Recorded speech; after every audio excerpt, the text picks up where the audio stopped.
Chapter 2. Key Findings.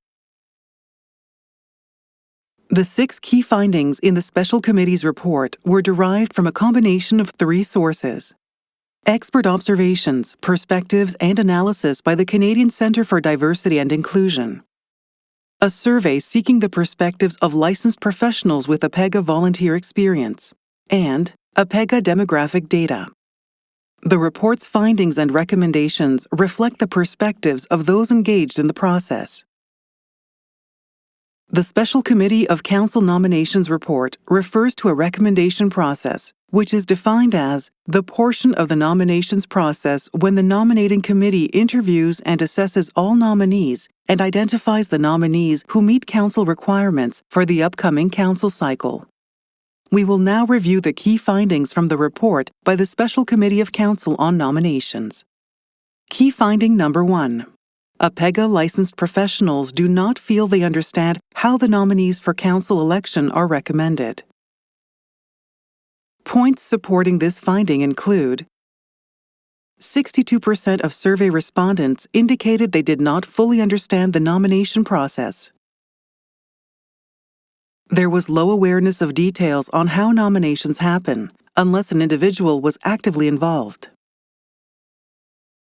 The method to obtain nominations is perceived as confusing, ambiguous, and too complex. Self-nominations and committee nominations are perceived to be 2 separate processes. Differentiating nominees on the ballot that were recommended by the nominating committee is perceived as directing licensed professionals on how to vote.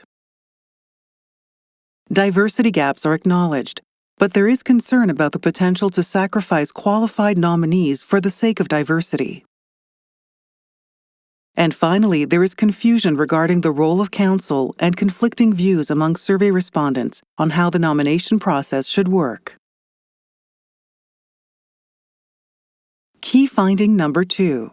The current approach to recommend nominees with the required competencies is perceived to be unfair and biased towards nominees who know someone within established APEGA networks. Points supporting this finding include 33% of survey respondents do not support the current procedure to distinguish nominees on the ballot who are recommended by the nominating committee, and 36% of survey respondents want increased transparency on how decisions are made. There is a perception that nominations are primarily driven by nominating committee recruitment. There is a perceived lack of information and materials available to licensed professionals on how recommendations are made to demonstrate full transparency. The way interviews and the recommendation of nominees are currently handled is seen by some to be too subjective. A list of nominees that highlights some nominees and not others is viewed by some as discriminatory. Key finding number 3.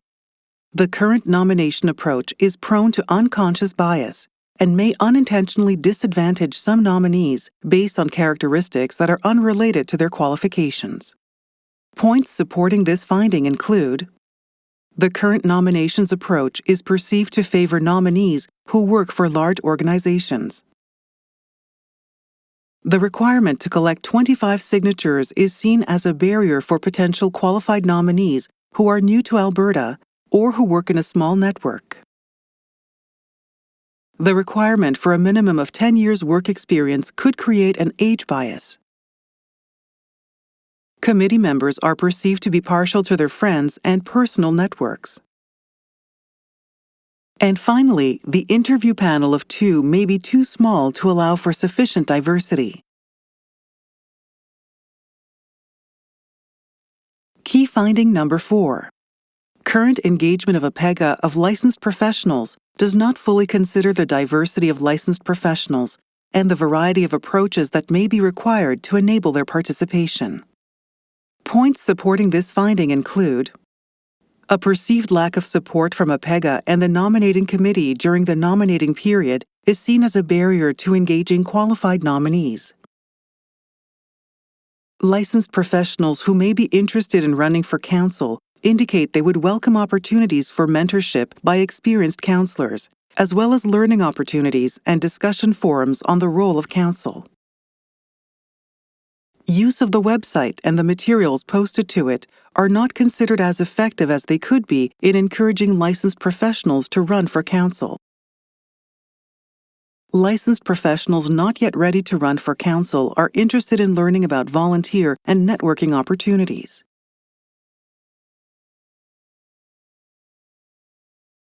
Key finding number 5. The two most significant barriers to running for counsel are the perceived time commitment and a common self-perception by licensed professionals that they don't have enough to offer. Points supporting this finding include 51% of survey respondents said the effort it takes to campaign for election was a barrier. There is a perception by licensed professionals that they do not have the capabilities to serve on council. 24% of survey respondents said the amount of paperwork involved was a barrier. There is also a perception that the value for the effort is very low. Lastly, there is concern about the time commitment required to serve on council and the impact of that commitment on their work.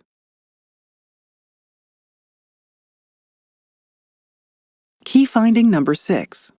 The sixth and final key finding is that the demographic makeup of council is well represented in some diversity aspects, such as gender, but less so for other APEGA demographic groups, such as racialized and Indigenous populations, geographic location, industry, and age.